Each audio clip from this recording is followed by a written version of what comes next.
Everyone, good evening. Marigold यानी कि गेंदा, जिसके फूल खूबसूरत तो होते ही होते हैं, साथ में इस प्लांट को काफ़ी पवित्र माना गया है। इसकी पवित्रता का पता आप इस बात से लगा सकते हैं कि हमारे नवरात्रे में और जहाँ भी हमारे जितने भी पूजा स्थल होते हैं, वहाँ पे जितनी भी हमें मालाएं देखने को मिलती हैं, मोस्टली वो हमारे गेंदे के फ्लावर की ही देखने को मिलती हैं।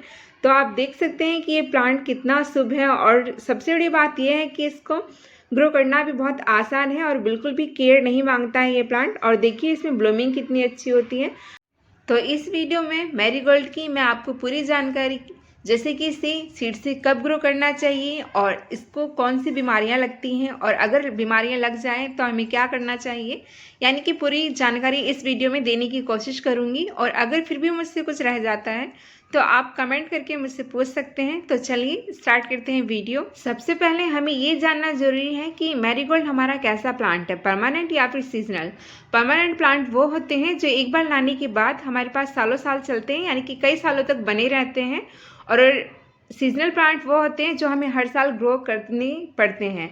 तो जो गेंदा हमारा है एक सीजनल प्लांट है, यानी कि वार्षिक प्लांट है, जिसे आपको हर साल ग्रो करना पड़ेगा। तो अब ये तो पता चल गया कि इसे हमें हर साल ग्रो करना पड़ेगा, बट यहाँ पे क्वेश्चन आता है कि हमें इसे किस मौसम में ग्रो कर सकते हैं। अगर मौसम की बात करें तो हम इसे तीनों मौसम में ग्रो कर सकते हैं, यानी कि सर्दी, गर्मी और वर्षा, हम तीनों टाइम इस प्लांट को ग्रो कर सकते हैं। और सीड से और कटिंग से, दोनों से ही ग्रो करना इसको बहुत आसान होता है। अगर आप इसके फूल को गर्मियों में चाहते हैं तो आपको इसको सीड से फरवरी और मार्च, यानी कि स्प्रिंग सीजन में ग्रो करना पड़ेगा। और अगर आप इसके फूल बारिशों में, यानी कि रेनी सीजन में चाहते हैं, तब आपको इसके जो सीड्स होते हैं वो मई और जून में ग्रो करने पड़ेंगे। और अगर आप इसके फ्लावर्स सर्दियों में चाहते हैं, जैसे कि अब सर्दियां आने वाली हैं, तब आप इसको सीड से अगस्त और सितंबर में ग्रो कर सकते हैं। 20 दिन लगाने के बाद 1.5-2 महीने के बाद इसमें फ्लावरिंग स्टार्ट हो जाती है। तो चलिए अब मैं आपको इसके सीड्स ग्रो करके दिखाती हूँ कि कैसे हम इसके सीड्स ग्रो कर सकते हैं। तो ये है, देखिए सीड, मैंने यहाँ पे 2 टाइप के सीड लिए हैं। इसकी काफ़ी सारी वैरायटी आती हैं जो कि मैं आगे आपको वीडियो में बताने वाली हूँ।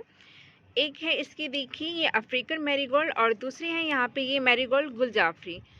तो चलिए सीड्स ग्रो करते हैं, आपको मैं बताती हूँ कि इसकी सीड्स को कैसे ग्रो करना है। और वैसे अगर मैं कहूँ कि किसी प्लांट के अगर सीड्स सबसे इजीली ग्रो होते हैं तो वह है हमारा मैरीगोल्ड, चाहे वो विंटर में हो फिर चाहे गर्मियों में हो।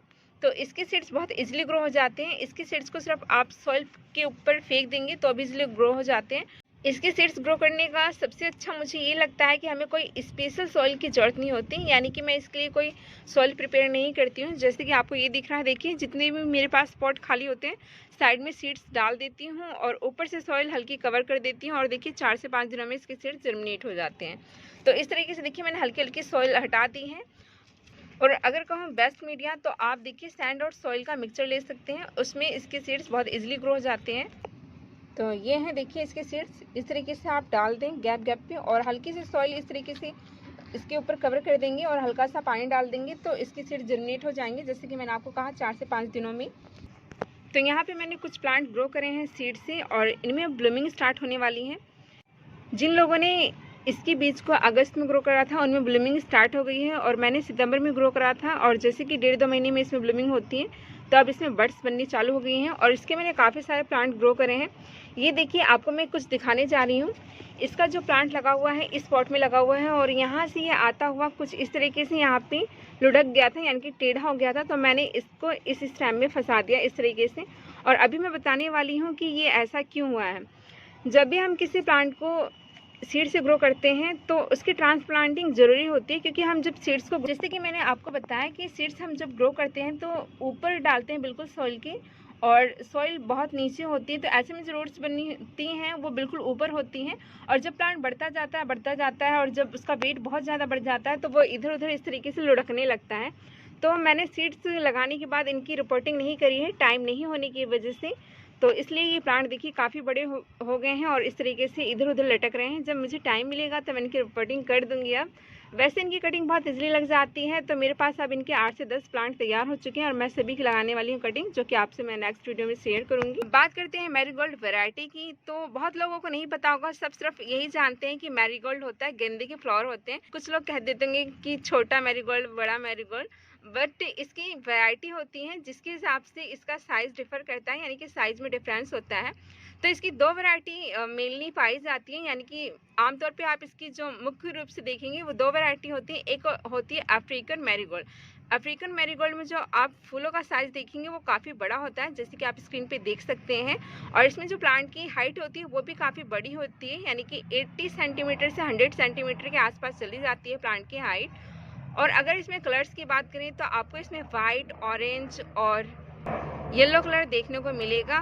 और दूसरी वैरायटी होती है हमारी फ्रेंच मैरीगोल्ड, जो कि आपने सुना होगा। और आमतौर पे जो सबसे ज़्यादा जिसके फ्लावर्स देखने को मिलते हैं वो है फ्रेंच मैरीगोल्ड। इसके जो फ्लावर्स होते हैं वो साइज़ में थोड़े से छोटे होते हैं, और जो प्लांट का साइज़ होता है वो भी छोटा होता है, जो कि 30 सेंटीमीटर से 60 सेंटीमीटर के आसपास ग्रो होता है। और इसको आप 6 से 8 इंच की जितने भी मैरीगोल्ड के प्लांट होते हैं उनमें ईजिली ग्रो कर सकते हैं, 6 से 8 इंच के पॉट में। और जो हमारा फ्रेंच मैरीगोल्ड होता है, इसमें अगर हम कलर वैरायटी की बात करें तो इसमें आपको रेड, ऑरेंज और येलो कलर देखने को मिल जाएगा। इसमें जो हमारा फ्रेंच मैरीगोल्ड होता है इसमें वाइट कलर नहीं होता है। तो इस तरीके से इसकी दो ये वैरायटी होती है, और इन दो वैरायटी के अंदर काफ़ी सारी वैरायटी पाई जाती हैं। तो हमने ये जान लिया कि ये कैसा प्लांट है, इसे हमें कब ग्रो करना चाहिए और सीड से कैसे ग्रो करना चाहिए। एंड बात प्रोपोगेशन की मैंने पहले ही बता दिया था कि इसे हम दो तरीके से प्रोपोगेट कर सकते हैं, एक सीड से और दूसरा कटिंग से। और कटिंग से अगर हम इसे प्रोपोगेट करते हैं तो 4 से 5 दिनों में इसमें रूट्स आ जाती हैं, और आप इसको दोनों मीडिया में, सॉइल में एज वेल एज वाटर यानी कि पानी में भी इसको प्रोपोगेट कर सकते हैं। अब हमारा रह गया डिजीज़। और अगर हम डिजीज़ यानी कि इसकी बीमारियों की बात करें तो जो सबसे ज़्यादा इसकी बीमारियां देखी जाती हैं वो है इसका फंगल डिजीज़, यानी कि इस पर फंगस बहुत ज़्यादा लगता है।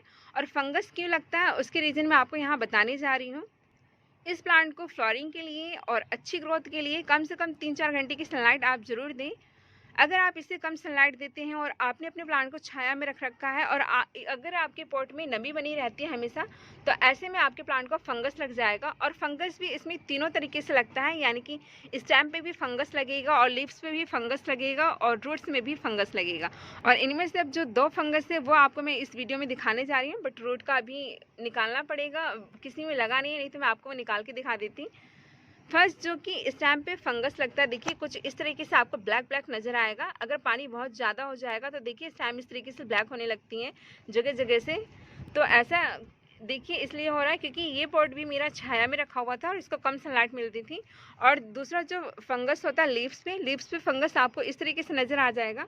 जो इसके लीव्स है ना, इस पर आपको वाइट कलर का स्पॉट नज़र आएगा। अभी मैं आपको स्क्रीन पे फ़ोटो दे देती हूँ, तो आपको इससे पता चल जाएगा कि इसके लीव्स पे भी फंगस लग गया है। तो लीफ पे जो फंगस लगता है ना, वो आपको इजीली पता चल जाएगा क्योंकि इसमें वाइट कलर का पाउडर नज़र आने लगता है। मैरीगोल्ड पे जो फंगस होता है वो सबसे बड़ा इशू होता है जब इसके लीव्स पे फंगस लग जाता है। तो ऐसे में जो प्लांट के लीव्स हैं वो सनलाइट को अच्छे से एब्जॉर्ब नहीं कर पाती। ऐसे में जो फोटोसिंथेसिस का प्रोसेस होता है, यानी कि फूड बनाने का काम जो कि लीव्स करती हैं, वो ठीक से नहीं हो पाता और प्लांट की कंडीशन दिन ब दिन ख़राब होती जाती है और प्लांट एंड में डाई कर जाता है। तो इसलिए आपको ट्रीटमेंट करना है जहाँ भी आप इस पर फंगल देखें, यानी कि फंगस देखें, अगर आपको लीव्स पे नज़र आ रहा है तो आप इस पर हल्दी पाउडर का स्प्रे या फिर साफ फंगीसाइड का स्प्रे कर सकते हैं। और सेम स्टेम पे अगर आप फंगस कहीं देख रहे हैं और स्टेम पे ऊपर आपको फंगस नज़र आ रहा है तो वहाँ से आप स्टेम को कट कर दें या फिर वहाँ पे फंगीसाइड वगैरह लगा दें। तो इस तरीके से इसमें सबसे ज़्यादा फंगल डिजीज़ देखने को मिलता है। और जो दूसरा इसमें डिजीज़ देखने को मिलता है, इसकी लीव्स कर्ल हो जाती हैं। इसकी लीव कर्ल हो जाती हैं। देखिए यहाँ पे थोड़ा थोड़ा दिख रहा है, बट आपको देखिए यहाँ पे वाइट वाइट भी स्पॉट नज़र आ रहा है। देखिए ये फंगल डिजीज़ है जो कि वाइट फॉर्म में दिखता है। लीव्स कर्ल भी हो जाती हैं। तो कर्ल के लिए आप क्या करें, जो पॉट है उसमें आप हल्दी पाउडर या फिर साफ का फंगीसाइड मिला दें या फिर स्प्रे कर दें, तो वो जो कर्ल डिजीज़ है वो भी आपका प्लांट से ठीक हो जाएगा। तो इस तरीके से इसके प्लांट पे ये डिजीज़ लगते हैं। तो इस तरीके से आप मैरीगोल्ड को ईजिली ग्रो कर सकते हैं, सीड्स और कटिंग से, दोनों से। तो चलिए मिलते हैं नेक्स्ट वीडियो में।